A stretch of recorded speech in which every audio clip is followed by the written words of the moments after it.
Israel ప్రధాని Benjamin Netanyahu ఒక plan తీసుకొచ్చాడు. ఈరోజు యుద్ధం జరుగుతుంది, రేపు పొద్దున్న ఇంకేవైనా జరుగుతాయి. కాబట్టి నేను ఒక ప్రతిపాదన తీసుకొస్తున్నా. హార్మోజ్ జలసంధిని ఇరాన్ ఎప్పుడైనా సరే భవిష్యత్తులో మూసేసినా, లేదనుకుంటే ఇప్పుడున్నటువంటి పరిస్థితుల్లో అది ప్రతిసారి కూడా టోల్ ఫీజు కట్టుకొని వెళ్ళమంటుంది. కాబట్టి దానికి ఉపశమనంగా యూరోప్ దేశాలన్నీ కూడా బాగుపడే విధంగా వాటికి ఒక శుభవార్త అన్న విధంగా ఒక ప్లాన్ చెప్పాడు.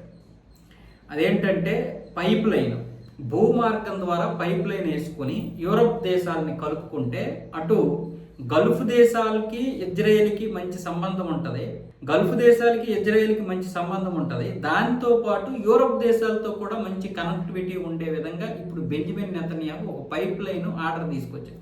పైప్ లైన్ యొక్క మ్యాప్ ఎలాగంటే, హార్మోజ్ జలసంధిని మూసేసినా సరే ఇప్పుడు సౌదీ అరేబియా, ముఖ్యంగా దుబాయ్, సౌదీ అరేబియా, ఖతారు, అలాగే బహ్రెయిన్ ఈ భూభాగం మీదుగా పైప్ లైన్ వేసి ఇజ్రాయెల్ నుంచి అవతలకి సముద్రం మార్గంకి ఇచ్చేస్తే యూరోప్ దేశాలన్నింటికీ కూడా పైప్ లైన్ ద్వారా అక్కడి నుంచి వెళ్ళిపోతాయి. అంటే ఇజ్రాయెల్ నుంచి మళ్ళీ అక్కడ పడవల్లో చమురు నింపుకోవచ్చు. అక్కడ వరకు కూడా పైప్ లైన్ వేస్తే ఎన్ని దేశాలు వస్తున్నాయి? 4-5 దేశాలు.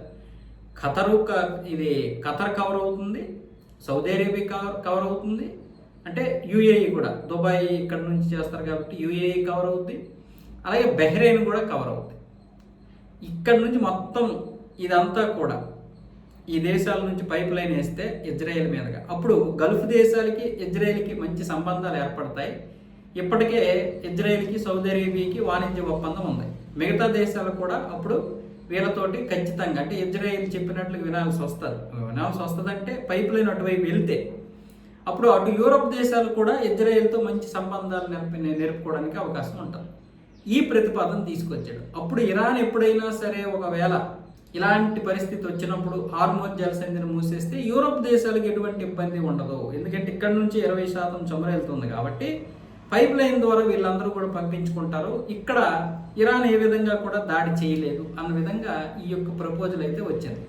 ఈ ప్రపోజల్ని మొదలుపెట్టి పూర్తి చేయడానికి 5 సంవత్సరాలు అనుకుంటున్నారు. 2030 నాటికి పూర్తి అవ్వచ్చు.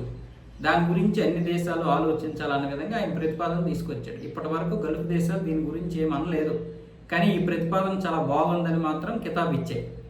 అయితే ఇటు మన దేశాలకు మాత్రం ఈ పైప్ లైన్ ద్వారా ఏ విధంగా ఉపయోగం ఉండదు. హార్మోజ్ జలసంధి నుంచి రావాల్సిందే, మనకి ఇంకొక అవకాశం లేదు, ఇంకొక ఆప్షను లేదు. హార్మోజ్ జలసంధిని మూసివేయకపోతేనే వస్తాయి. అయితే ఇప్పుడు ఏమంటుంది ఇరాన్, ఇక నుంచి మేము టోల్ ఫీజు వసూలు చేస్తామంటుంది. ఇప్పుడైతే 2 మిలియన్లు, కానీ భవిష్యత్తులో ఒక్కొక్క పడవకి 2 కోట్లు వసూలు చేసినా అది చాలా ఎక్కువ మొత్తం అవుతుంది. అది మన మీద ఆర్థిక భారం. అప్పుడు చమురు ధరలు పెరిగిపోతాయి. మరి ఈ డబ్బుని అక్కడ కవర్ చేస్తాయి కదా ప్రైవేట్ కంపెనీలైనా ప్రభుత్వ కంపెనీలైనా. సో మరి కవర్ చేయాలంటే ఇక్కడ డబ్బు పెంచాలి. కాబట్టి దీని నుంచి ప్రత్యామ్నాయం ఏంటి అని ఆలోచిస్తున్నాయి. కానీ ఆ పైప్ లైన్ మనకి ఏ విధంగా ఉపయోగపడడం లేదు.